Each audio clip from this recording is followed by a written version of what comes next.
Compañeros de la compañía. ¿Sí me escuchan? ¿Me escuchan, muchachos? Sí, buen día. Te escuchamos. Sí, te escuchamos. Buen día. Buen día, buen día. Muy bien. Bueno, quiero agradecer a todos los que se están integrando y se están conectando al curso. Bueno, a Edgar, al licenciado Edgar Vera, que es el anfitrión de esta conexión para el curso. A la gente de logística, si no me equivoco, es John Pinta. Gracias por conectarse, Alejandro Chiroque, a Dalila de las Lomas. Me da gusto que una persona administrativa quiera actualizarse por lo menos en los conocimientos básicos de electricidad, ¿no? En vista que estamos metidos en este negocio. A Edward Julián, muy bien. A Enrique Vite, bienvenido Enrique. Bueno, ya lo saludé temprano a Eric Zapata, Saúl Llovera, Javier Vega, Julio Ramírez, Mario Antonio Pintado también, a Sara, bienvenidos a Segundo Moncada, a Seth Sarumía, Víctor Manuel Vázquez, a Joel Córdoba, de Zapillica, y conforme se vayan, nos vayamos conectando. Bienvenidos, muchachos. Bien, no quiero dilatar mucho el tiempo. En realidad, el curso, la intención es que sea lo más consolidado posible, ¿no? En realidad, si ustedes el último curso que tuvieron con el ingeniero Modesto, ¿no? Sobre lo que era la generación y la transmisión de energía, está relacionado a estos cursos que, como les comenté en el primer día de clase, el primer curso de instalaciones eléctricas, está referido a lo que está escrito en el contrato que tenemos con ENOSA, tanto de los CAS como de las operaciones en las centrales eléctricas, ¿no? De los cuales varios muchachos están aquí presentes, me da mucho gusto. Bien, la primera clase, primero quiero felicitarlos porque salieron muy bien el examen, a excepción de 4 personas, 3 de ellas han salido jaladas, que de aquí el licenciado Vera le va a enviar el examen de instalaciones eléctricas, uno para que lo vuelvan a dar, y uno que otro por ahí que salió demasiado bajo, con 12 creo, 12 creo, si no me equivoco, bueno, mínimo 14, ¿no? Ahí, en el enlace les hemos copiado, ¿cómo se llama? Las diapositivas y el examen, o sea, ¿cómo se llama? Jalarle las orejas que no hayan salido bien. Pero en fin, el tema no es jalar, ¿no? Sino de que realmente lo que aprendan se les quede en la cabeza, que es importante para su trabajo, para nuestro trabajo, porque todos estamos aquí implicados. Bien, Edgar, no sé si me das ya autorización para, ¿cómo se llama? Publicar mis diapositivas. ¿Ya puedo entrar? ¿No hay problema? Sí, ya puede, ingeniero. Ya, ok. Bueno, qué bueno, ya hay 25 personas. Eso es bueno. Vamos a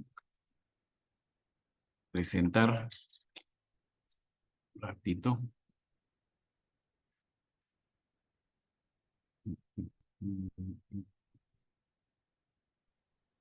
Ingeniero, buenos días. Dentro de un Buenos momento días, también buenos se días. están conectando algunos técnicos adicionales del Ok, caso MATE que me acaban de indicar. correcto, me parece muy bien. Que todo aquel que quiere aprender siempre es bienvenido, porque de eso se trata, ¿no?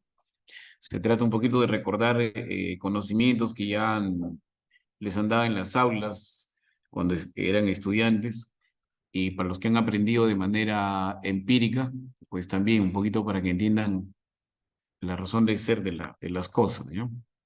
Ok, entonces vamos esperando unos minutitos más, ¿no? Veo buena voluntad de casi todos.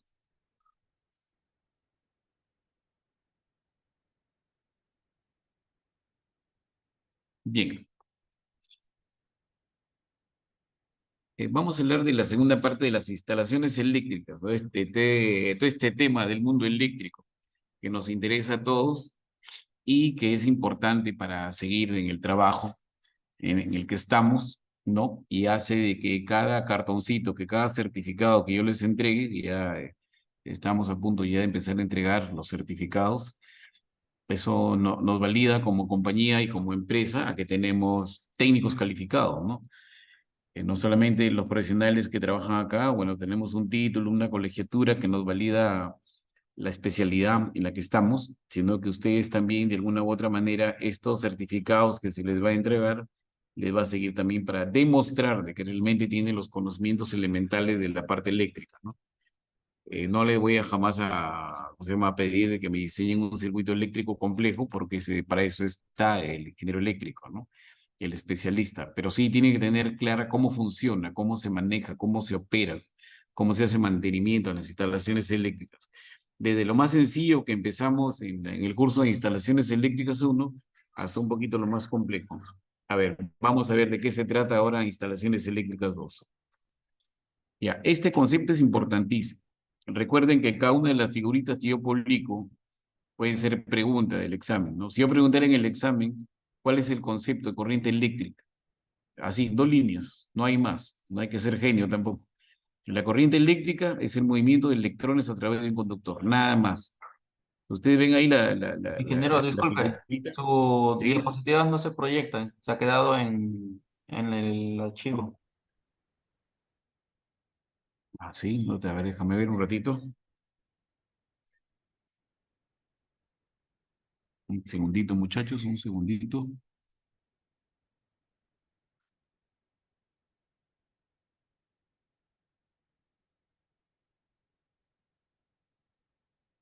Ahí se ve, Edgar. No, ingeniero, todavía no se aprecia. Digo, pero no se ve. Bueno, todavía no se aprecia. Bueno, aquí en mi pantalla no, quizá, no sé si quizá. A ver, un ratito. A ver, un segundito. Vuelve a proyectar a ver, ingeniero, de repente eso. Segundito.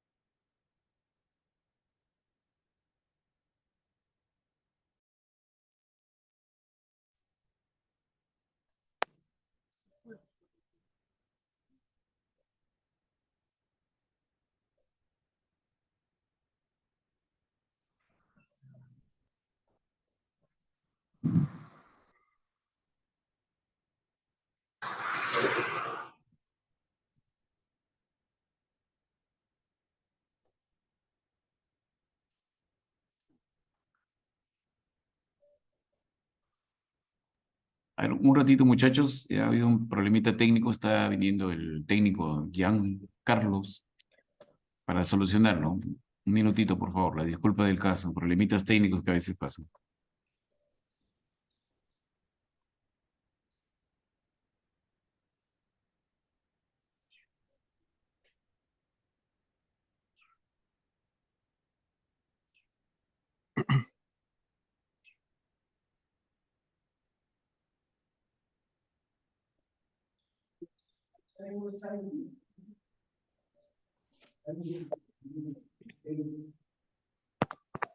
Oye, quiero compartir mi documento y no sale. No lo ven al otro lado.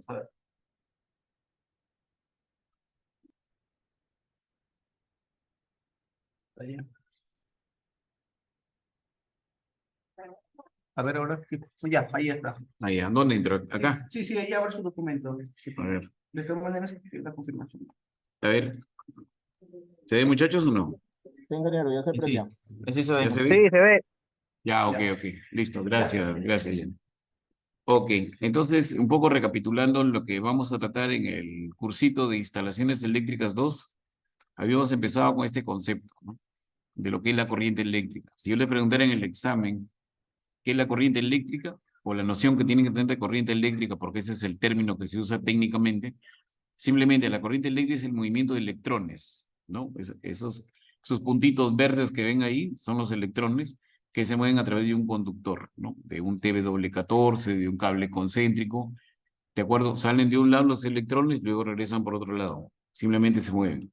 Evidentemente, mientras no hay energía potencial entre los extremos del conductor, los electrones están ahí, tranquilitos, no se mueven. Pero una vez que comienza y se cierra el circuito, porque la vez pasada hablamos de circuitos cerrados, los electrones comienzan a movilizarse a través del conductor y una vez que llegan al equipo, ¿no es cierto?, al artefacto, lo transforman en otro tipo de energía, ¿no? Los electrones en sí son energía eléctrica. Una vez que llegan a un equipo de sonido, se transforman en sonido, ¿no es cierto?, a través de toda la circuitería electrónica que existe en un equipo de sonido y escuchan ustedes música. O si no, se convierten también en energía luminosa a través de diferenciación de colores y son la razón por la que se ven las imágenes en la televisión, ¿no?, a colores. Pero en fin, ese es el concepto, claro y concreto, no hay más. Ahora, ¿cuántos tipos de corriente eléctrica existen? Esto es bueno que lo sepan también. Son dos cosas completamente diferentes, ¿no? La corriente continua, ¿no es cierto?, y la corriente alterna. Ahí al costadito ven dos gráficos para que vean cuál es la diferencia, ¿no?, de la gráfica entre el voltaje y el tiempo. Si ustedes ven ahí, hay un cuadradito, ¿no?, donde se pone el voltaje y en función del tiempo, cómo se mueven las ondas en la corriente continua y cómo se mueven los electrones cuando hay la corriente alterna. Pero vamos un poquito a leer rápidamente el concepto, un concepto sencillo. La corriente continua dice que consiste en el desplazamiento de cargas eléctricas que no modifican su sentido de circulación con el paso del tiempo. O sea, son corrientes estables en el tiempo, ¿no? O sea, si pasan 5 amperios, los 5 amperios pasan dentro de un minuto, dentro de una hora, y es continuo, ¿no? Esto es típico de ¿cómo se llama?, de las baterías, ¿no? Por ejemplo, ustedes pueden coger una batería de 12 voltios de borde a borde y no les pasa nada. ¿Por qué? Porque lo que realmente afecta al cuerpo humano es la frecuencia, las ondas, cosa que es diferente en la corriente alterna, ¿no? Si leemos el concepto de corriente alterna, dice, el sentido y la dirección de la corriente varía de forma cíclica, siendo la tipología opuesta a la continua, ¿no? Entonces, ustedes ven ahí, ven una especie como de culebritas, que en realidad son ondas, ¿no?, en las que la corriente alterna varía de polo positivo a negativo, ¿no es cierto? Va hasta un pico, luego baja, vuelve a subir, luego vuelve a bajar, y eso lo hace en una determinada frecuencia, en una determinada cantidad de tiempo. ¿De acuerdo? Y esta corriente alterna es la que realmente mata, ¿no? Que es la un poco en la que estamos metidos en el negocio, ¿no? Porque la corriente alterna, cuando ya hablamos de la tensión del voltaje que genera la corriente alterna, ¿no? Hay 3 grandes niveles, ¿no? Trabajar en baja tensión, que es un tema, trabajar en media tensión, que es más complicado, más complejo, o trabajar en alta tensión. Pero proviene de esto, ¿no?, del manejo de las corrientes. La continua no es dañina y la alterna sí, justamente por su onda sinusoidal, es lo que lo hace muy peligroso. Entonces, un poquito más de conceptos. Cuando hablamos de la corriente alterna frente a la corriente continua, ¿qué podemos decir? Decimos lo siguiente, que la razón del amplio uso de la corriente alterna viene determinada por la facilidad de transformación que tiene, ¿no? Es una cualidad de la cual carece la corriente continua. Por eso que casi todos los mecanismos de lo que es la baja, la media y la alta tensión está referido a que esa transformación a través de las ondas es mucho más sencilla con la alterna que con la continua.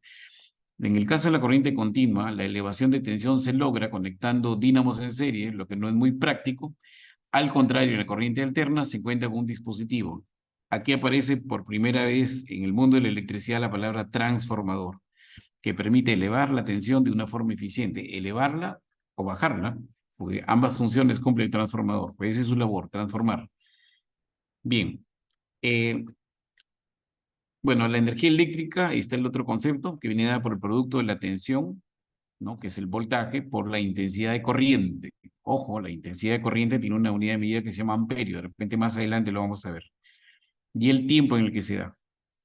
¿Ok? Dado que la sección de los conductores de la línea de transporte de energía eléctrica dependen de la intensidad mediante un transformador, en algunos casos se puede elevar la tensión hasta altos valores, ¿no? Esa es la razón por la que en la corriente alterna existe la alta tensión, la media tensión y la baja tensión. Pero yo quiero que vean al costadito, ¿no? Dice, una vez en el punto de consumo o en su cercanía, la tensión puede ser de nuevo reducida para su uso industrial, doméstico o comercial de forma cómoda. Ahí empiezan a aparecer algunos términos que es bueno que lo recuerden, ¿no? No pretendo que sean expertos en el tema, pero por lo menos que sepan esa formulita que he puesto ahí, ¿no? Que toda potencia, ¿no?, de un circuito eléctrico, de una instalación eléctrica, porque luego vamos a hablar del tema de la potencia, porque el tema de la potencia está relacionado con dinero. ¿no? Sobre todo cuando hablamos de consumo de energía eléctrica, lo que le pagamos a ENOS es dinero y está relacionado con esta formulita. La potencia eléctrica, ¿no es cierto?, es el producto del voltaje, ¿no es cierto?, de esa instalación eléctrica que estamos usando por la intensidad de corriente. Esa potencia, normalmente hay otros tipos de potencia, luego le voy a explicar, pero la potencia activa, que es la potencia que se consume en los electrodomésticos, en un horno, en una plancha, en un foco que tenemos en casa, se multiplica la tensión que está en voltios, todos manejamos aquí en Piura 220 voltios, en el país también, porque esa es la tensión unánime que se usa en nuestro país, ¿no? A diferencia del Ecuador, por ejemplo, si alguien conoce el Ecuador su tensión es 110, es diferente. ¿De acuerdo? Y ahí aparece una palabrita que luego van a entender lo importante que es, sobre todo en los circuitos eléctricos, ¿no? El factor de potencia, que ahí está escrito de manera matemática como el coseno de phi. No sé si se acordarán un poquito del colegio de trigonometría. El coseno de phi es el factor de potencia. ¿De qué vamos a hablar? ¿Cuánto tiene que ver el factor de potencia en el negocio de la energía? ¿Ya? Si un cosino es bueno, se pierde un montón de dinero, que no se iría a la quiebra. Pero si el cosino es técnicamente el adecuado, hacemos plata. Bueno, no se hace plata, nosotros. Entonces, aquí un poquito les quiero explicar la importancia de los transformadores de energía. ¿De acuerdo? Si ustedes ven las figuritas que están a su mano izquierda, ¿no? El primero es un esquema eléctrico, ¿no? Donde se ven una especie de resortes, ¿no? En realidad, en los transformadores, ¿cómo se transforma la energía? La energía se transforma en función a la cantidad de arrollamientos que tiene una bobina, que es del lado primario, que se transforma en la cantidad de energía que se quiere en el otro lado, dependiendo de la cantidad de arrollamientos que tiene el lado secundario. Y todo es por inducción. Si ustedes se dan cuenta, ahí no hay conexión eléctrica, ¿no? Hay un voltaje, sale una IP, que es una corriente en amperios del lado primario del transformador, se mete por el arrollamiento y regresa nuevamente a la zona de voltaje. Pero ahí, donde aparecen esas dos rayitas de color plomo, ese es el campo magnético. O sea, los electrones que se generan ahí saltan al otro lado del arrollamiento. Parece una cosa de loco, pero así es. O sea, ahí no hay contacto físico, o sea, no hay conexión eléctrica. Simplemente es el campo magnético, los electrones del campo magnético generado por el arrollamiento primario saltan al arrollamiento secundario. Y en el arrollamiento secundario ya hay otro tipo de voltaje, por ejemplo, si es que lo que yo quiero es transformar el voltaje, ¿no? Para poderlo llevármelo lejos, ¿no? Sobre todo. Eh, eh, la figurita que está abajo, en la que ven hay una especie de cuadrado, no sé si lo logran ver, ¿no? Las espiras del arrollamiento de la bobina del lado primario están de color rojo, ¿no? Y esa figurita de manera cuadrada en realidad es un núcleo. En realidad los transformadores tienen este tipo de núcleos, ¿no? Sobre todo los transformadores más pequeños, porque los transformadores de potencia, como la figura que está en medio, tienen otra configuración, los arrollamientos. Pero el tema es el siguiente, que se enrollan todo el alambre rojo en ese lado del transformador, se mete energía, que es la diferencia potencial, o sea, pasa una corriente, y luego esa corriente comienza a recorrer por todo el núcleo del transformador. Comienzan a correr los electrones que se generan, se meten al otro lado y por inducción generan un nuevo voltaje, que es el voltaje que sale al otro lado, ¿no? Por eso que tenemos transformadores de 220 a 110, tenemos transformadores de 380 a 220, igual que los transformadores, que el otro transformador grandazo que tiene otra disposición de arrollamiento, que es la figura que ven ahí, también hacen lo mismo, ¿no?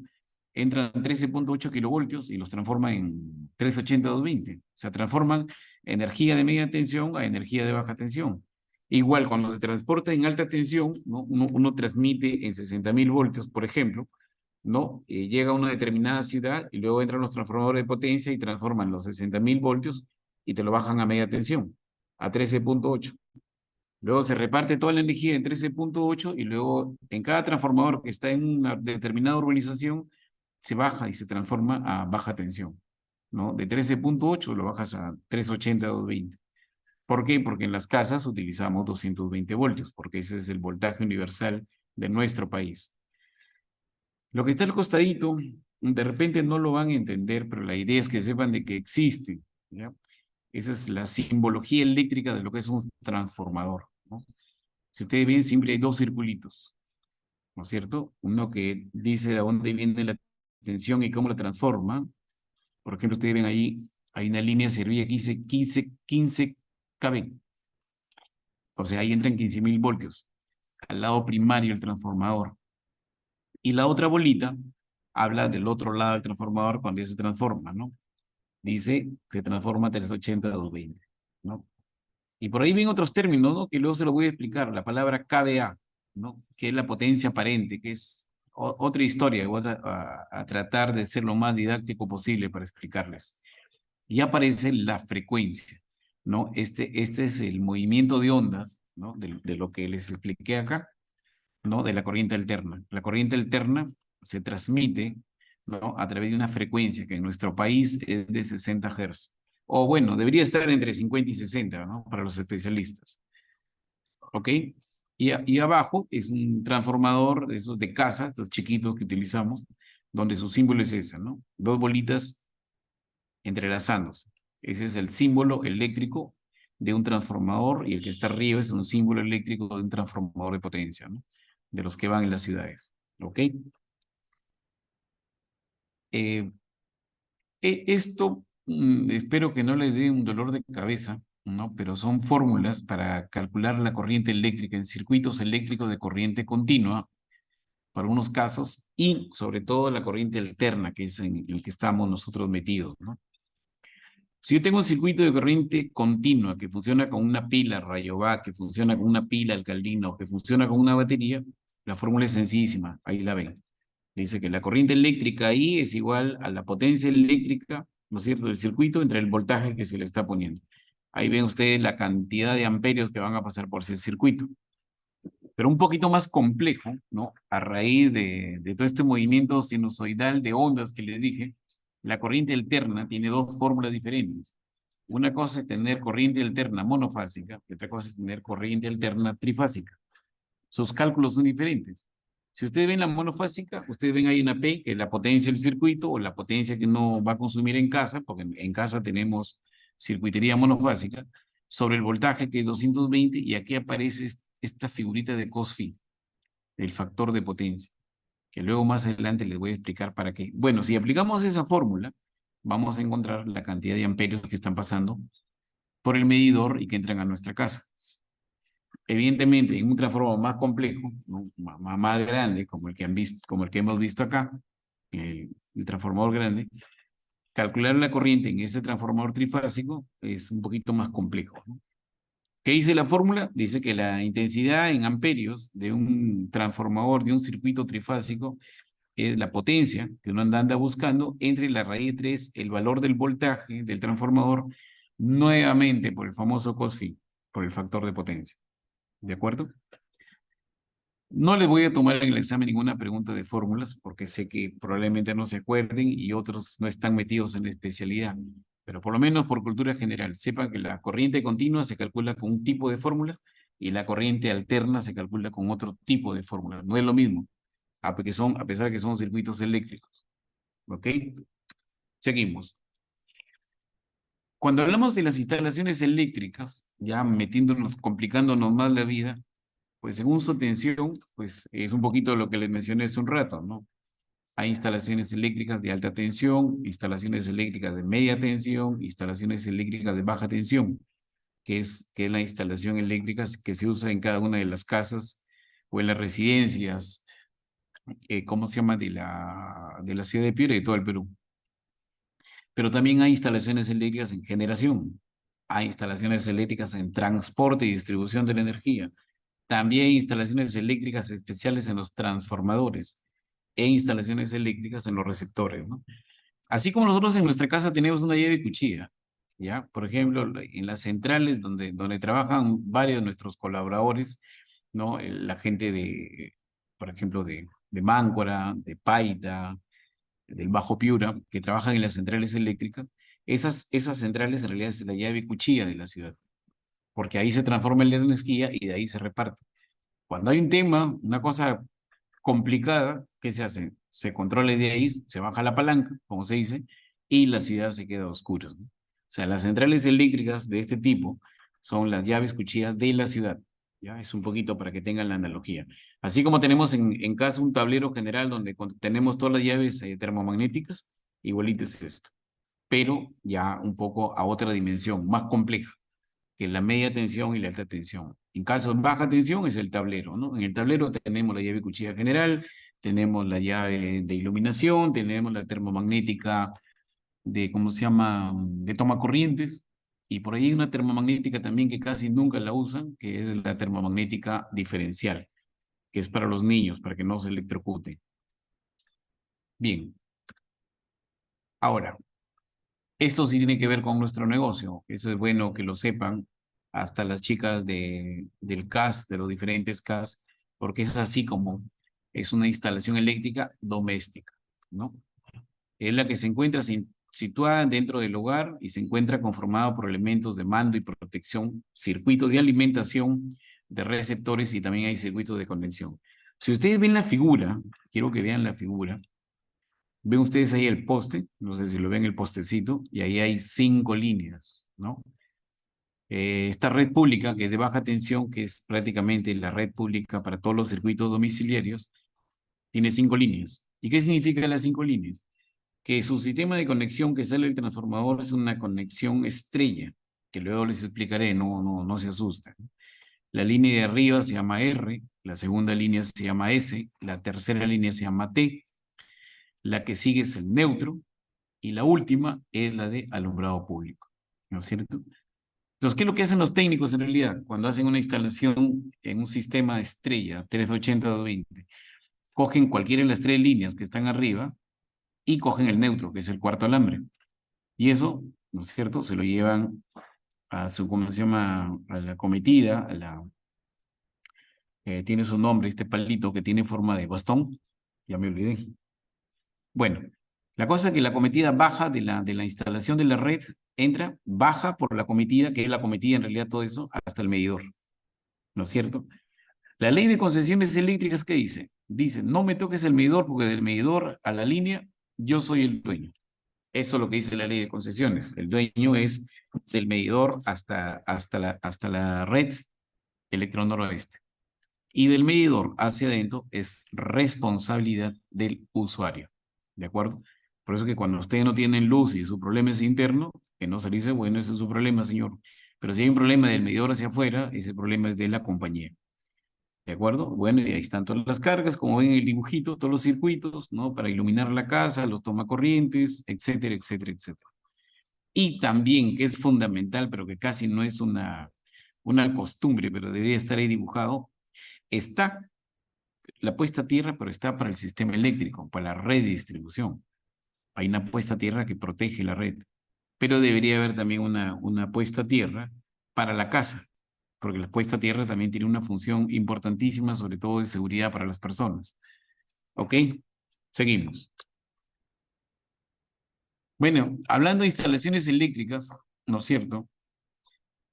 ¿Quién es el que mide cuánto consume energía una casa? Es el medidor de consumo eléctrico, ¿no? ¿Y qué cosa es? Es un dispositivo, ¿no?, que informa al usuario del consumo en tiempo real de su instalación eléctrica a través de dibujos de medidores, lo cual permite calcular el consumo tanto diario como semanal o como mensual.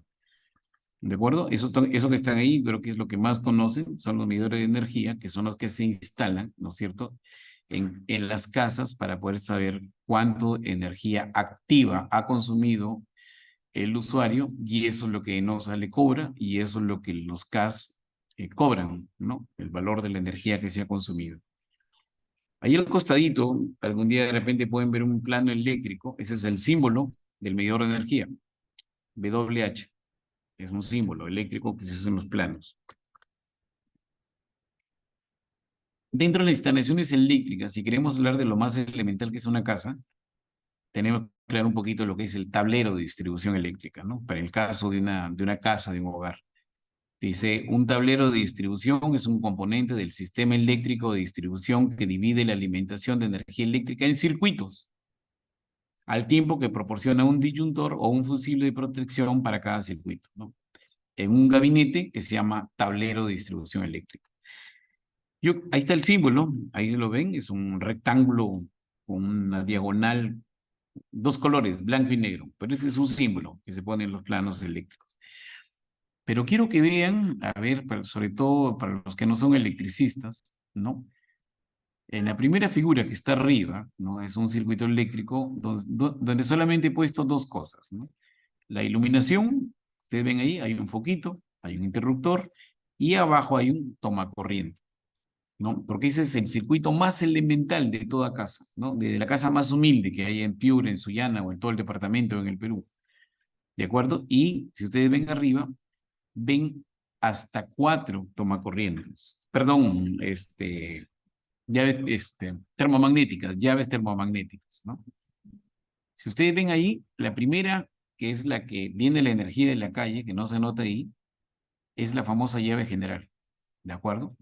Y de la llave general, si ustedes ven, sale un alambre azul y un alambrecito rojo, que entra en la siguiente llave. La siguiente llave termomagnética es bien diferente a las otras tres, si se dan cuenta. Tiene un puntito azul ahí, un cuadradito azul, ¿no? Esta es la llave termomagnética que se conecta única y exclusivamente a los tomacorrientes. ¿Por qué? Porque la llave termomagnética diferencial, como les expliqué en la primera clase, tiene que ver con la seguridad de los niños. Si ustedes ven ese tomacorriente, ahí está el cable azul, que viene de la empresa, y el cable rojo. El cable azul es la fase y el cable rojo es el neutro. Pero adicionalmente, ustedes ven ahí un cable negro. Ya ese cable negro, que es que se conecta a la llave diferencial, a la termomagnética diferencial, y eso sale, y ahí dice GND, ¿no? Que está en inglés, que significa puesta a tierra. Entonces, cuando un niño coge, por ejemplo, una tijera, coge un clavo, coge un, no sé, un desarmador y se pone a jugar en el tomacorriente y mete la punta de la tijera o del clavo o del alfiler o de lo que sea en el tomacorriente, se activa la llave termomagnética diferencial. ¿De acuerdo? Es un mecanismo de seguridad. Todos los circuitos en sus casas deberían tener termomagnético diferencial por seguridad. Para los que están viejitos como yo, pues deben tenerlo con más razón, porque yo ya tengo nietos, mis nietos están chiquitos hoy ya. Tiene uno 3 años, el otro tiene 5 años. Y ellos son más palomías que yo cuando he sido pequeño. Entonces hay que cuidarlos. ¿Por qué? Porque a veces la mamá está cocinando, la abuelita está descuidada, el abuelito está que tira su chela y el hombre va, mete el dedo, el tomacorriente y plum, cataplum. Se mandó a mudar al otro lado. ¿Ok? Es una instalación eléctrica también muy especial, pero es de protección.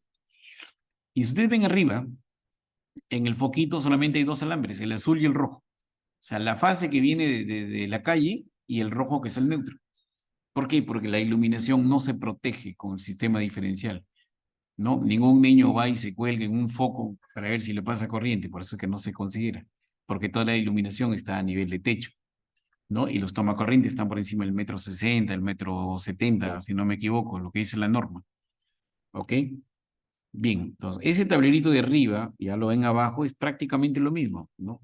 Simplemente que abajo está el medidor, ¿no? Lo que viene de la línea venosa entre el medidor y del medidor sale la llave general y de la llave general pasa al interruptor diferencial.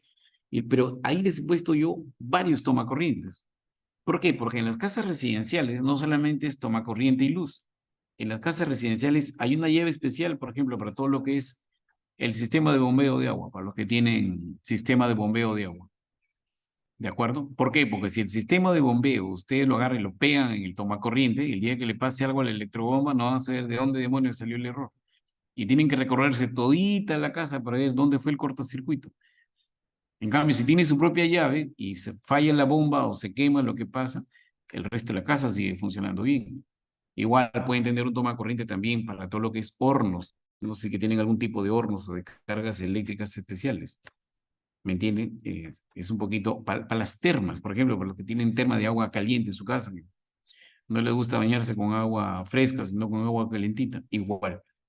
La llave termomagnética tiene que ser una llave especial. Que malogra la terma, solamente salta ¿cómo se llama? La llave correspondiente.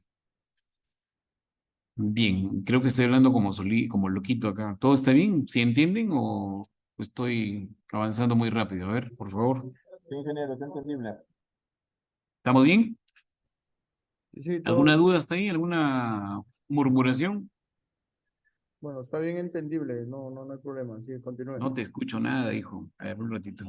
¿Puedes hablar un poquito más fuerte? No, que todo conforme, sí estamos entendiendo. Bueno, al menos yo Ok, estoy entendiendo. ok, muy bien. Sí, una consulta. Dale, Ahí está la pregunta. dale, dale, dale. Entonces, si los usuarios tienen una carga muy demandante, como la instalación de conexiones nuevas es de 3 kilowatts y el usuario sobrepasa la carga en kilowatts, ¿qué tendríamos que hacer? Si es que soy, a ver, ese es otro tema, pero de todas maneras vale la aclaración, ¿no? Las personas tenemos una contratación de energía y en nuestro recibo de luz aparece una palabrita que dice tarifa. Y las tarifas son un montón, creo que son como 20 o más de 20, no sé, ahí está Dalila, que conocen un poco más del tema, y tú contratas una determinada cantidad de potencia, y tú no te puedes pasar de ahí, porque si te pasas de ahí, sales, por ejemplo, de la BT5R, si no, a ver, Dalila, corrígeme, el nombre de las tarifas. Si te pasas, te pasan a otra categoría, donde la energía te puede costar un poco más cara. Evidentemente, si tú contratas 3 kilowatts y vas a superarla, pues es más que seguro que te van a cambiar de tarifa y vas a pagar más energía, o de repente por más energía pagas menos, ¿no? En tema de tarifa no lo domino, pero funciona más o menos así, ¿de acuerdo? Ahora, evidentemente, lo que hay que cuidar del consumo de energía, y esto es un poquito para los que son más experimentados, es el factor de potencia. ¿De acuerdo? Por ejemplo, en circuitos eléctricos, donde el factor de potencia es muy bajo, en realidad es una pérdida económica inmensa que tiene NOS. ¿Por qué? Porque, bueno, vamos a salir del tema un ratito. Ustedes saben que para los electricistas profesionales que conocen del tema, las potencias son tres, ¿de acuerdo? La potencia aparente, la potencia reactiva y la potencia activa. Lo que cobre no es la potencia activa, porque la potencia reactiva no la puede calcular. ¿Por qué? Porque todo lo que es la potencia reactiva es la generación de potencia que la generan normalmente los arrollamientos, los transformadores. ¿De acuerdo? Y hay gente, por ejemplo, especializada que para corregir el factor de potencia, ¿no? Usan banco de condensadores. Ese es otro tema. ¿Por qué? Porque el condensador es una carga o sea, la corriente reactiva en un circuito eléctrico son las capacitancias y las reactancias. O sea, los capacitadores, que son los condensadores, y las reactancias, que son los arrollamientos. ¿De acuerdo? Depende de la tarifa en la que estés. Evidentemente no pagan lo mismo, por ejemplo, una fábrica en energía, porque tiene otro tipo de tarifa y tiene otro tipo de consumo. Y si su consumo es muy alto, demasiado alto en una fábrica, lo que le dice no sé, sabes que hermano, tienes que poner tu propio transformador, porque tu energía es altísima. Hay usuarios, por ejemplo, que pagan 20.000, 30.000 soles mensuales. ¿Me dejo entender? Es un poquito por ahí va el tema. Bien, seguimos. Este es un poquito también por cultura general para quienes no conocen mucho del tema, ¿no? Que el plano de distribución eléctrica, que es la figura que está en medio, es lo que se le entrega al electricista que se le contrata para que instale de acuerdo a lo que está en el plano. En realidad, el plano de distribución eléctrica hace referencia a la representación gráfica del esquema eléctrico de un determinado lugar. Dentro de él se definen claramente todos los puntos y los componentes relacionados a las instalaciones eléctricas, además de las interconexiones y materiales y dispositivos a utilizar. Por ejemplo, ustedes ven ahí en el plano y al costadito les he puesto una leyenda de símbolos, ¿no? Si se dan cuenta, ahí está pegado en la esquina a la pared, ¿no? De la frontera de la casa, el medidor eléctrico. Ahí ven un WH. Ven también ahí el tablero de distribución, ¿no? Ahí está el rectangulito pintado de blanco y negro. Ese es el símbolo del tablero de distribución. Y de ahí, básicamente, porque esto es lo más básico que hay, salen dos circuitos, ¿no? La iluminación, ¿no? Que ven esas bolitas que ven ahí que tienen una cruz, ¿ya? Esos son todos los focos eléctricos que van en el patio, el otro va en la sala comedora, hay otros que están llenos del dormitorio, al baño, el dormitorio 2, etcétera. ¿De acuerdo? Y cada circulito tiene su patita, que es una S, que significa switch. Y la palabra switch en español significa interruptor. Donde ven una S es un interruptor de un golpe. Pues si ustedes ven por ahí, en el otro lado, en la sala comedor, hay un S3, ¿no? S3, ¿qué significa? Que es un switch que tiene 3 golpes para prenderlo, ¿no? En el primer botoncito presiona, se prende el foquito que está delante. En el segundo botoncito, el otro que está en la sala comedor. Y si presionas el otro, se prende el spotlight que está afuera de la casa. sea, es un interruptor de 3 tiempos. ¿De acuerdo? Bien, un poquito, no sé si lo entiendan, pero es bueno que sepan de que esto existe, ¿no? El plano eléctrico. Esta es la chamba de los electricistas cuando van a hacer una habilitación en una casa habitación. Ahí está el símbolo de spotlight, está las cajas de paso, los tomacorrientes. Los tomacorrientes también son esas bolitas que tienen 2 rayitas. Ya, ese es el símbolo de tomacorriente. Por ejemplo, en el comedor hay 3. Hay 2 que están pegados en la pared de arriba y uno que está pegado a la pared de abajo. En el baño también tiene su tomacorriente, etcétera. En el patio no hay nada, evidentemente debe estar abierto, supongo. No se ve la estructura arquitectónica, pero si el patio está abierto no puede haber interruptor ahí nada porque se va a mojar por el agua, ¿no? Y si se moja, genera cortocircuito y se apaga la casa. El plano de distribución eléctrica. ¿Y esto que está acá? Ustedes se preguntarán, ¿y esto también lo utiliza el electricista? Claro, ese es el diagrama unifilar de una casa. Y ahorita se los explico. ¿Pero qué cosa es un diagrama unifilar? Dices el diseño, ¿no? Que realmente en líneas, por eso se llama unifilar, como si fueran palitos nomás, ¿no? En la cual se trazan las líneas que indican si se utilizan 2 o 3 o 4 conductores para alimentar una vivienda. Si ustedes ven ahí en el diagrama unifilar, ya vamos a la figura, ¿no? Está la cometida, que ya saben que esta viene de la red hasta el medidor, ¿no? Ahí la figurita que sigue es un equipo de medición, es el medidor en sí, ¿no es cierto? Parece un sobre, pero es el dibujo del equipo de medición, del medidor. Y luego vienen los interruptores y viene una puesta a tierra, ¿ya? ¿Eso para qué? Eso es para proteger la instalación eléctrica de toda la casa e incluso proteger también la instalación eléctrica que se va en OSA. Aunque NOSA tiene su propia protección, no sé si habrán dado cuenta por chismosos en su medidor, o si ustedes saben en su medidor, aunque ahora ya lo sueldan, hay una llave termomagnética dentro. Ahora cuando te cortan, no sé si por ahí habrá uno de los nuestros que es lecturador, cuando te cortan por primera vez y tienes una buena tendencia de pago, meten el dedo por un huequito y levantan la llave termomagnética y ya no tienes luz, ¿no es cierto? Pero cuando ya eres muy deudor y debes 2, 3 meses, medio año, o eres ya un ratero confeso, convicto y confeso, ya se llevan el medidor, pues, porque ya te pasas, pues, ¿no? Pero bueno, la idea es esa, del interruptor de protección que tiene ya para entrar al tablero de distribución principal, salen ahí las dimensiones, por ejemplo, del tipo de tomacorrientes que se van a comprar, incluso en el amperaje. Bueno, del voltaje ya saben que tienen que comprar termomagnéticas de 220 voltios y una de 15 amperios. ¿No? ¿Esa para qué es? Para los circuitos de alumbrado y contactos de uso general. Para el circuito 1 y el circuito 2. Para el circuito 3 y el circuito 4 son los circuitos de cocina. Ahí están también. Ese 214, ¿qué significa? Se dice que van a pasar por ahí, el cableado va a ser de 2 cables, ¿no? De TW14 o THW14. Si ustedes ven en los circuitos de cocina, dice 212. Dice que van a pasar 2 alambrecitos, pero un poco más gruesos, de TH12 o THW12, ¿no? Usualmente eso es lo que se estila a decirle al técnico ya en la habilitación de los tableros, ¿no? El diagrama unifilar fundamentalmente sirve para tableros, ¿no? Para tableros porque supuestamente el señor que trabajó acá en el diagrama eléctrico, ¿no? Él le dicen, ¿sabes qué? Tienes que pasar TW14 a toda la iluminación, él simplemente lo pasa. Y ese TW14 o THW14 tiene que llegar, ¿cómo se llama? Al tablero principal, ¿no? Porque así está diseñado. Supuestamente tiene la validación de un ingeniero eléctrico esto. Y por ahí, este que dice interruptor de 2x30, ¿ya? Es el interruptor general, ¿de acuerdo? La llave general, es la más grande, de 30 amperios, monofásica. Pero si ustedes ven ahí en el cablecito, dice 3 conductores número 8 y un conductor 8 AWG desnudo. ¿De acuerdo? ¿Eso es para qué? Es para hacer las instalaciones de la puesta a tierra y la resistencia, ¿no? Que va a los circuitos de potencia que están abajo. Que son, en realidad, ¿cuántos son? Son 6 circuitos. 2 para alumbrado y tomacorrientes, 2 para cocina eléctrica, un circuito, el 5 para lavadora y el circuito 6 para circuito de salida especial, cualquier otro tipo de máquina que puedan tener en casa. Ok. Esto creo que ya lo comenté, pero de todas maneras lo vamos a repasar, ¿no? La clasificación de las instalaciones eléctricas de acuerdo a su voltaje.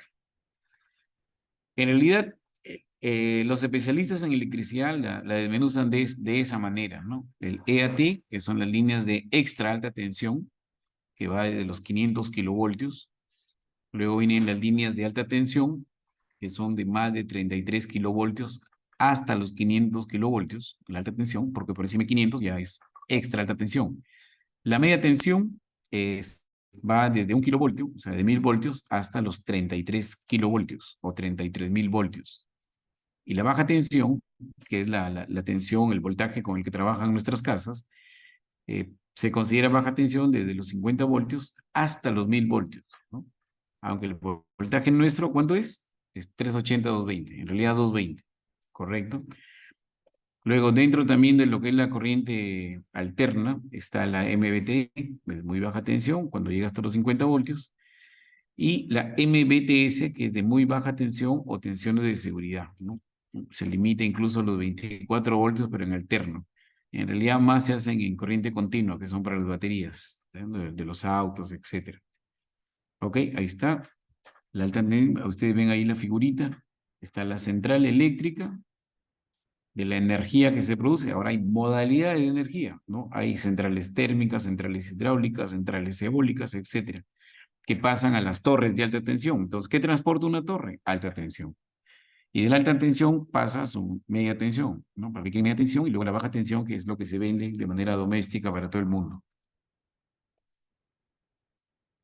Es bueno, cuando hablamos de electricidad, que hay que utilizar una ropa especializada.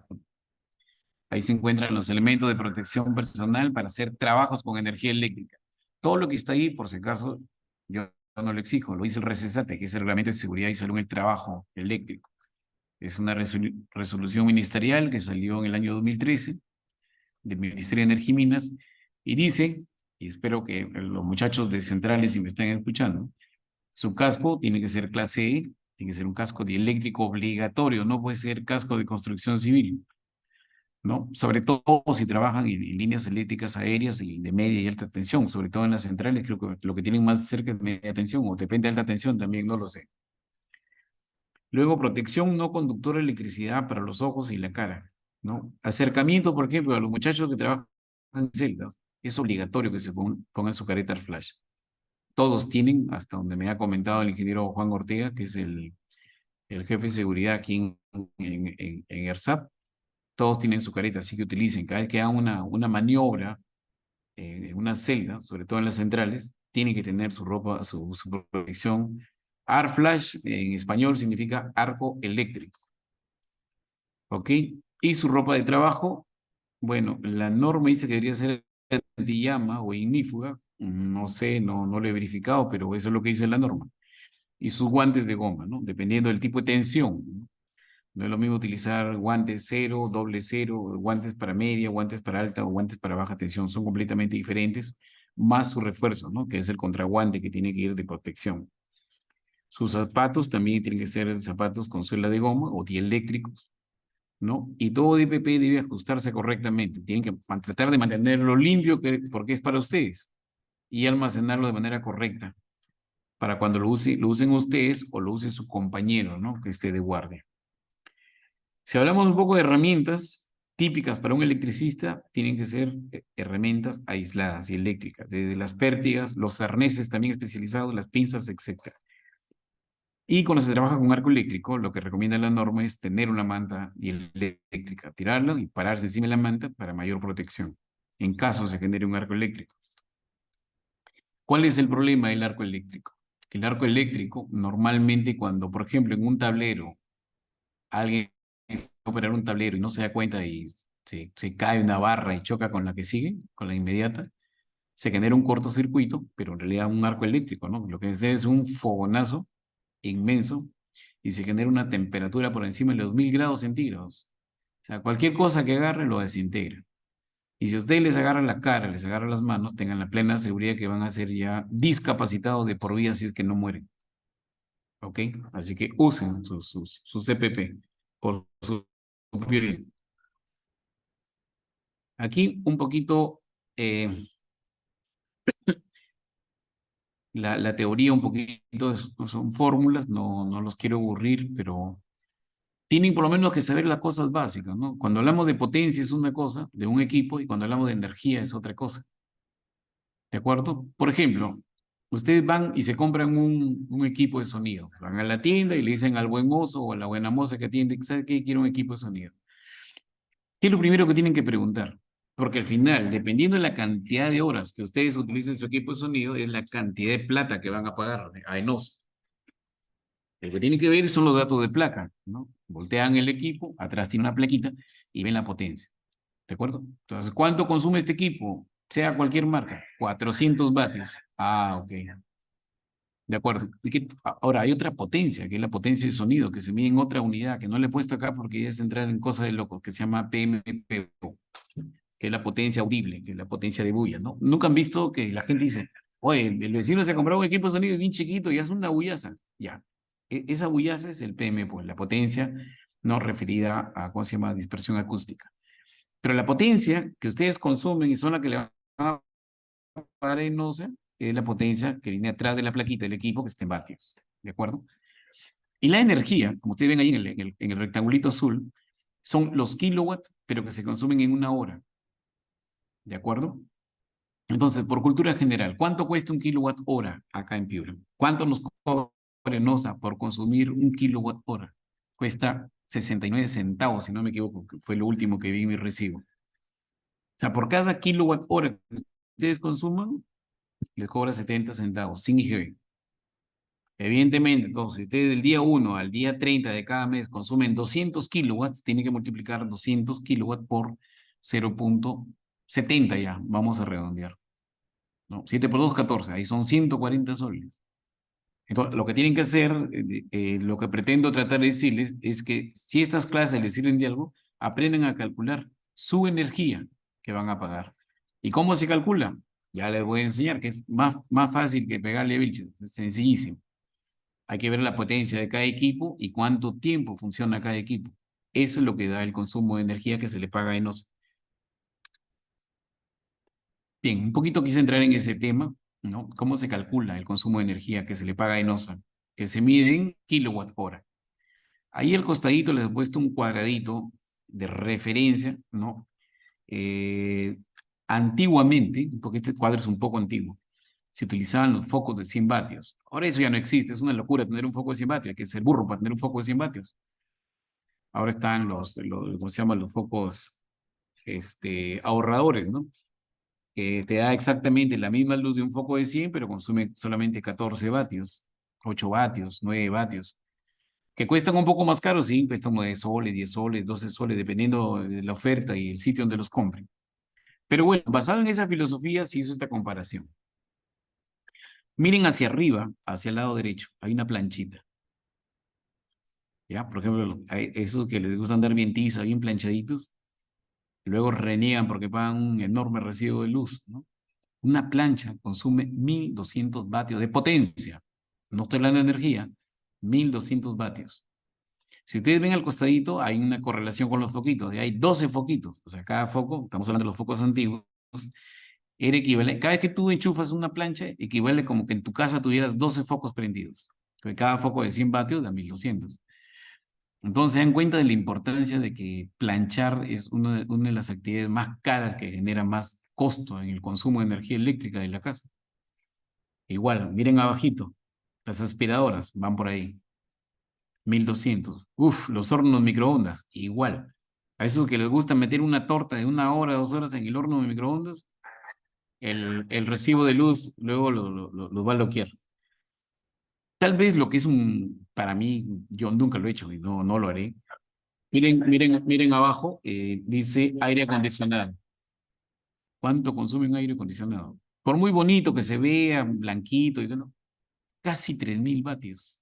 Equivale a 30, como si tuvieras en tu casa 30 focos prendidos de 100 vatios. Ojo, estoy hablando de potencia.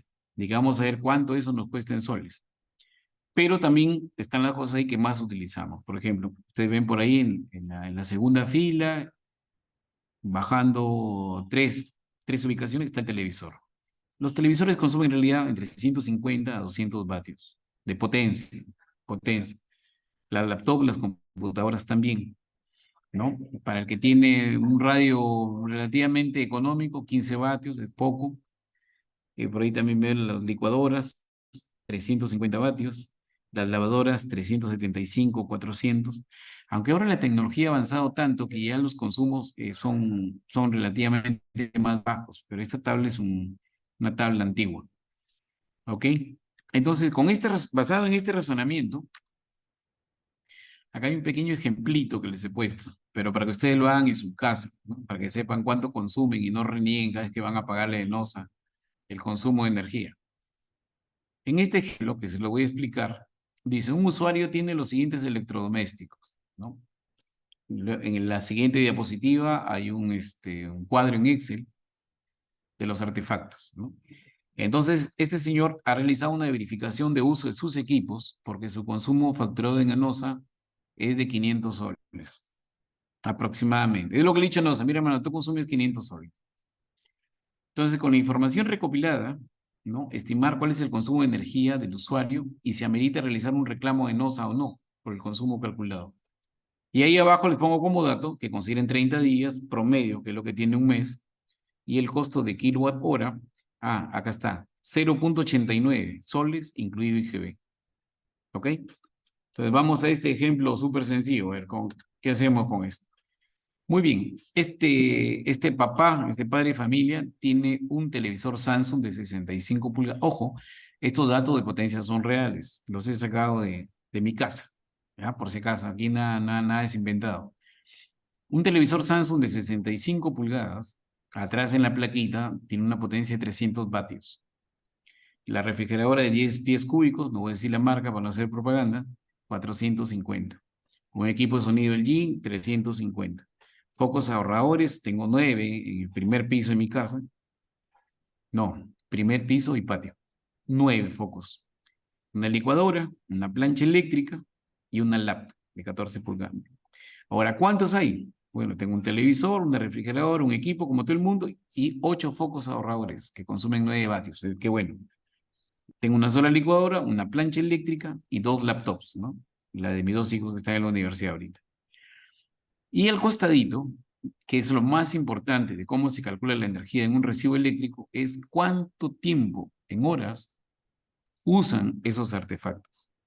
Entonces, yo he hecho una estima de lo que yo uso, ¿no? Y el televisor en promedio lo usamos 3 horas al día. En promedio, 3 horas al día. La refrigeradora funciona las 24 horas, pero no las 24 horas está prendido. Tiene una intermitencia, ¿no? Que lo regula el termostato y en promedio, una refrigeradora trabaja 10 horas al día. El equipo de sonido, 2 horas al día, un ratito en la mañana para escuchar las noticias, en la tarde y en la noche, un poco el hábito de mi familia. Los focos ahorradores funcionan 4 horas. Prácticamente nosotros a las 11 de la noche ya nos guardamos en el sobre, ¿no? De 7 de la noche a 11 de la noche, 4 horas. 8 focos de 9 vatios. La licuadora, ahí he puesto, ojo, el consumo a la semana, porque no todos los días usamos la licuadora. 3 horas a la semana. Ahí mi esposa se pone a hacer sus menjunjes, sus jugos, sus cosas raras ahí. En promedio usa 3 horas a la semana la licuadora. La plancha eléctrica a la semana 4 horas, porque casi todos ahí salimos bien planchados, ¿no? Por la chamba, la universidad, para verse bonito en el trabajo. Y la laptop, en promedio, tiene 1 hora diaria de trabajo. Eso sí es diario. Todos los días, las 2 laptops. Muy bien. ¿Qué tal? Ustedes dirán, ¿y cuánto Bueno, paga el Inge Martín? Aquí vamos. Así se calcula. Como este curso de SAN yo lo publico en las líneas, ahí Edgar lo publica, pero le voy a explicar. ¿De acuerdo? Primero la potencia la tienen que pasar a kilowatts. Por ejemplo, si el televisor de 300 watts de potencia lo dividen entre 1000 y 300 se convierte en 0.3, que es lo que está en la columna del costadito. La refrigeradora de 400 vatios de potencia lo dividimos entre 1000 y se convierte en 0.45 kilowatts. Igual con la potencia del equipo de sonido, de los focos ahorradores, de la licuadora, de la plancha eléctrica y de la laptop. ¿Ok? Ahí tenemos la transformación de la potencia, que es lo que viene atrás del artefacto, ahora en kilowatts. Pero no es eso lo que se paga, porque ahora tenemos que transformar el tiempo de uso en el equivalente en horas al día. Por ejemplo, si ustedes ven ahí el televisor, ¿no? Yo tengo acá que lo uso 3 horas al día. ¿Cuántas horas al día? 3. Queda igual. La refrigeradora dice 10 horas al día, 10 se queda. El equipo de sonido, 2 horas al día, 2. ¿No? En los focos ahorradores, he dicho que trabajan 4 horas al día, ¿no es cierto? Son 4 horas. Luego, la licuadora, 1, la plancha eléctrica 0,52 y la laptop, 1 hora diaria. Ya, entonces, ahora la potencia en kilowatt hora ya es la cantidad de artefactos, ¿no? 0,3 por 1, ¿no es cierto? Da, perdón, en kilowatt hora se multiplica 0,3 por 3. 0,3 por 3 es 0,9. Ya, eso es energía por día, el kilowatt hora. Yo en mi televisor, por tenerlo prendido 3 horas, en el día pago 90 centavos. Ni un sol, imagínense. Pero por la refrigeradora pago 4 soles 50 diarios. Tengo que multiplicar las 10 horas por los kilowatts, que es la potencia. 0,45 por 10, 4,5 kilowatt hora. Por el equipo de sonido, 70 centavos. 0,35 por 2 horas diarias, 0,7. Estoy hablando por día, pago por día. En los ahorradores, una maravilla, ¿no? Pues 0,09 por cada foco, son 8 focos por 4 horas, sale 0,036 kilowatt hora, ¿no? Los 8 focos prendidos en la noche, de 7 de la mañana a 11 de la noche. Perdón, de 7 de la noche a 11 de la noche. Igual con la licuadora, ¿no? Saco el kilowatt hora. Lo que pasa es que acá son 3 horas a la semana, ¿de acuerdo? Estas horas a la semana las convierten en horas por día y es 0,43 horas al día, el equivalente. Y esa es la cantidad de kilowatt hora que consumes en la licuadora. Igual con la plancha eléctrica, ¿no? Sacamos una cantidad de horas al día, ¿no? De lo que hemos puesto a la semana y de la laptop también. Aunque aparecen números pequeños, aquí viene el vacilón, porque ahora hay que multiplicar el kilowatt hora por el precio. Bueno, vamos a ponerlo primero por kilowatt hora, ¿no? 0,90, 450, 0,70, 0,29, 0,11, 0,52, 0,50. ¿Cuánto suma el día? 7,52 kilowatt hora en un solo día. Y ustedes ven en la parte de abajo del cálculo que se ha hecho, se multiplica la energía, que son 7,52 kilowatt hora, por los 30 días del mes, para ver cuánto se consume todo el mes, por el costo del kilowatt hora, que es el costo que cobra ENOSA, incluido IGB, o sin IGB, ya no me acuerdo lo que dije. ¿Cuánto sale? Sale 200,66 soles al mes. Eso es lo que se le paga a ENOSA. Por lo tanto, bajo este ejercicio, si a mí no se me factura 500 soles al mes y estoy haciendo mis cálculos de manera real y honesta, y mi cálculo me sale 200,66 soles, ¿por qué ENOSA me cobra 500 soles? La respuesta es, ¿amerita hacer un reclamo? Claro que sí, amerita hacer el reclamo en ENOSA. Uno va y ahí es chambe de Lilia que me esté escuchando y de los demás chicos de los CAS, que es lo que tienen que atender, ¿no? ¿Y en qué consiste el reclamo? De repente el vecino se está colgando de un cable eléctrico tuyo que por ahí pasa por el techo, lo has dejado descubierto y el vecino ya se colgó. Y él se da la gran vida con la energía, pero eres tú el que pagas.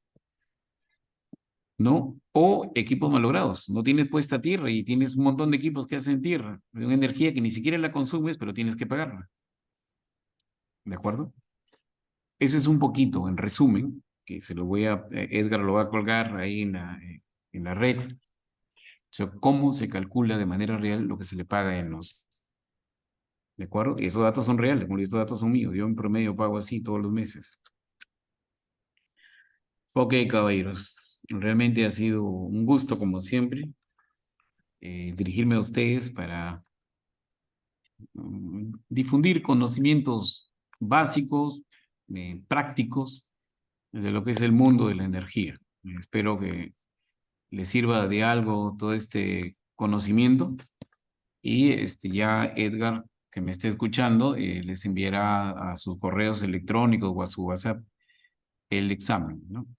Y como le digo, repasen la grabación del video que hace siempre Edgar, o repasen los conocimientos que están aquí, que se van a colgar en la red.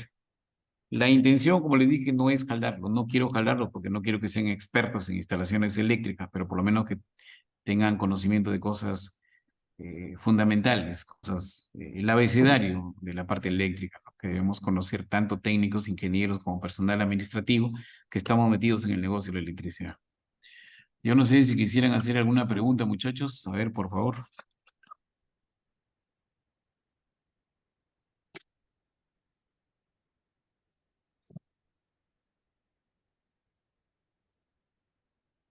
Muchachos, ¿me escuchan?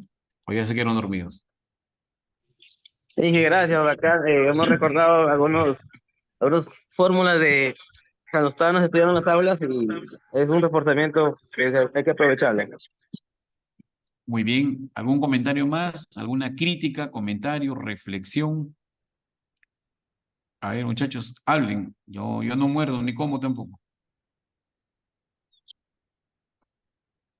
Está clarísimo, ¿no? Inge, buenas. Ok. Quiero ahora. Aló. Dean, te escucho. Dale. La consulta es cuando los cables, los conductores en el domicilio ya están antiguos y están deteriorados o con bajo aislamiento. El consumo sí es, digamos, bastante excesivo o es poco ahí el consumo de energía. Muy buena pregunta. Este es otro problemón que tiene mucha gente que no sabe. No lo dice la norma, pero un poco como que la práctica y la experiencia de quienes hemos estado metidos en este negocio sabemos de que por lo menos cada 20 años debe cambiarse todo el cableado en general de una instalación. ¿Por qué? Por la siguiente razón. El cableado cuando está conectado, ¿no? Internamente y está empotrado y no lo ves, en muchas ocasiones por cuestiones que ni nosotros mismos conocemos, se recalienta por sobrecorriente. El recalentamiento, ¿qué es lo que hace? Simplemente el cobre lo comienza a quemar, ¿no? Entonces, ¿por dónde caminan los electrones? Por el cobre. Pero si en el transcurso de la instalación del conductor hay una zona recalentada, ¿no? Donde el cobre ya no tiene las propiedades de cobre como metal, o está quemado por un recalentamiento o un cortocircuito que se haya generado, los electrones para pasar de un lado a otro sufren cualquier cantidad. Y esa energía de pasar de un lado a otro en un cable que ya está lesionado, maltratado, recalentado, hace que todo eso se transforme en energía que no consumes, pero que tienes que pagarla. Entonces, ¿qué es lo correcto? ¿No? Por ejemplo, mucha gente, ¿qué es lo que hace? Cambia sus instalaciones, y me estoy refiriendo a gente que vive en zonas residenciales, que cambia de acuerdo a lo que dice la norma, todo su cableado. Pero el cableado que agarran y se lo regalan al electricista o se lo regalan al jardinero, y el jardinero con ese cable arma toda su instalación eléctrica en su casa. Y luego el pobre muchacho no sabe por qué le viene tanta energía. Cable recalentado. El cable recalentado, desgraciadamente, tiene esa particularidad. Hay resistencia. ¿Me entienden? Ahora, si la fórmula del voltaje es I por R, ¿no es cierto? Y la fórmula de la potencia es B sobre I, evidentemente, si la resistencia aumenta, justamente porque el cable está recalentado, ya se está quemando o está quemado en gran parte, ¿me entiende? El voltaje no se dispara porque es constante, se dispara la potencia. Y la potencia en el tiempo se dispara en los kilowatt hora. Por lo tanto, se paga más energía eléctrica al contratista, a Enosa. Esa es la razón. ¿Ok? ¿Algo más? Y lo otro, por ejemplo, uno de los cables que se prohibieron, porque justamente por esta razón había muchos reclamos en la parte eléctrica.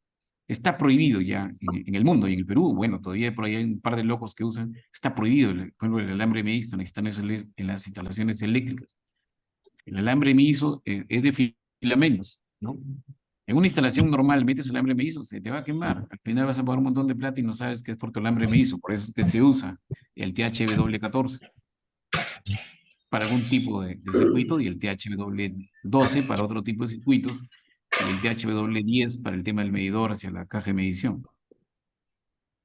¿Me entiendes? Por la sección del cobre que haga que mantenga fresca o que trabaje a un 75%, ¿cómo se llama? La eficiencia del conductor. Los medizos están prohibidos, hace muchos años se prohibieron, pero hay gente que todavía lo usa. Pero ahí está la ignorancia del tema. Bien, muchachos, no tienen nada más que preguntar. Agradecerles por su participación como siempre y Y luego nos estaremos viendo la otra semana para ver otro cursito que es sobre máquinas eléctricas, que es otro tema también bien interesante, hablar de máquinas eléctricas. Como les digo, la intención es hacerlo sencillo, no pretendo bloquearlos, pero sí que recuerden cosas que nos puedan servir en el trabajo, en el día a día, aquí en la compañía. ¿Ok? ¿Alguna otra inquietud ya para retirarnos?